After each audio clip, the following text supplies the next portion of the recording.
I want to talk to Alex for 5 minutes, and then I want to talk to you, Dennis, and Vlad. I already had a conversation with Nick. Might as well have a conversation with Alex. And I had some really good news for Alex. Alex, walk with me. Walk with you? Be delighted to. Walk with you? I'll be delighted to. This freaking cold killed everybody in the office. Alex lost his voice. Don't mind my voice. People were kind of afraid of him at the trade show because they thought, God forbid he had COVID, which he didn't. He just had a cold. No one has COVID. It's not COVID. Close the door. Close the door. So tensions are very high, and Roman calls me into this closed door meeting, which had me bugging. Your risk game is crazy today. Oh, yeah. You like that? That's very cool. Which should I go with? White. That's so sick. Yeah. I'd absolutely be terrified. I don't even realize how I had two of them on, to be honest with you. I'd go with the white ceramic. By the way, I think I'm going to keep this watch for myself. Anna calls it de buffoon. It's called de bethune. It's cool. I like it. I don't know how wearable it is, though. It is pretty wearable. Is it? Believe it or not. Anyway, that's not what we decided to be. Shit, it's super light. I'm pulling up your sales reports. Right. The last 5 months, you've had $5,002,000 in sales. Okay. That's $1 million a month. Yeah. After being a salesperson for 6 months.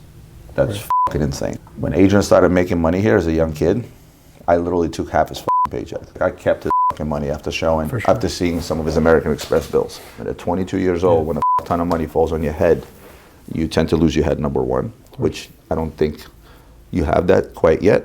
But at the same token, you have an advantage like no other employee here, because there has never been an employee here at your age making the kind of money that you're making. Right. Which means, number one, is a way you're going to put away this money. Yeah. How much of it you're going to put away. And we talked about, some people out there that will make fun of somebody that spends $500 on a Balenciaga T-shirt. Mm-hmm. I'm one of those people. And for me, it's not about flexing, as you guys call it, is the popular term. It's not about being fire and any of that stuff. It's about setting a certain lifestyle for yourself. The problem becomes if that's all you're spending your money on, obviously. Right. So I'm going to need you to do one thing. That is create a spreadsheet. That spreadsheet should have all your expenses. Mm-hmm. That spreadsheet should have what you actually have. Pull down your statements and let's say for the last 6 months, it'll help you do two things. First of all, your debt's on one column, your assets on the other column. You know what you're worth once you minus the two.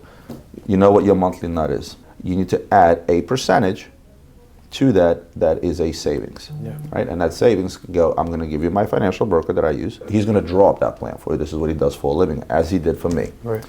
And ultimately, the very first question he asked me is like, hey, when do you want to retire and what do you want your lifestyle to be?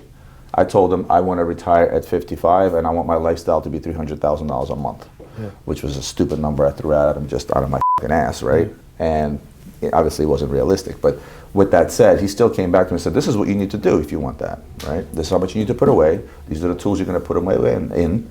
And this is going to be your ultimate result based on very, very conservative averages of the markets, right? But what you need to ensure is that, hey, if this is the income I'm steady making, don't count on the fact that you're going to make more. Count on the smallest common denominator. For you, that's $1 million in revenue. We'll know what that turns out to be in commissions. And because you've been averaging 12% a month margins, not 10, not 9, which is great, right? So with that said, again, hot market. The market may slow down, your sales may slow down. The idea is that if and when the market does slow down, the Rolodex of your clientele has grown to a point where you can be like Anna and you don't have to rely on the market. You have enough clientele to get you through. So get me that spreadsheet, show me the numbers, and then we sit down and we'll look at your expenditures. And then you set your goals. Your goals are on you, i.e. you want to buy a house. That could be one goal. Another goal could be X amount of money in my savings account as a cushion. Your 401k. At this point, you should be maxing it out.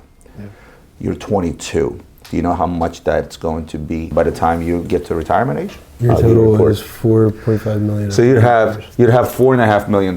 This is at a conservative growth rate of 7%. You see the head start you have? I didn't start doing that shit till I was like 26, and I wasn't maxing them out, right? So how about this? At your age, you can actually catch up to me, fairly much quicker. But you see what I'm getting at? It's making your money work for you, and in 5 years you'll thank me. Of course. That's it. So with great success comes great responsibility, as some say. I really needed to connect with Roman to talk about my finances, being that I am so young. Making the money that I am making, it's definitely a smart idea to start investing a lot more and getting more involved in my financial future.